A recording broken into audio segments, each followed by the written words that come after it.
What did God say before the first murder? Right before Cain murdered Abel, God said a very important thing to him. God said, "Sin is crouching at your door, and it desires to have you, but you must rule over it."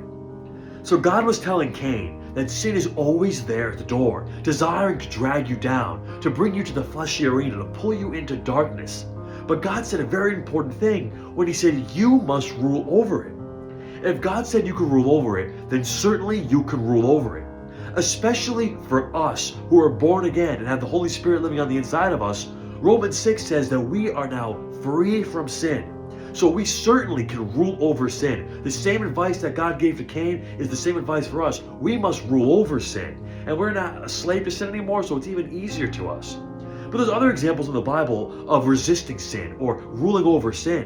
Think about in James when it says, "Resist the devil and he will flee from you." We are to resist sin, resist the devil, and he will flee from us. Or think about in Galatians when it says, "Those who sow to the flesh, they'll reap corruption." We're to sow to the Spirit. We're not to sow to the flesh. In other words, we are to rule over the flesh. Let's keep this advice in mind and rule over the flesh, rule over sin, and shut it out.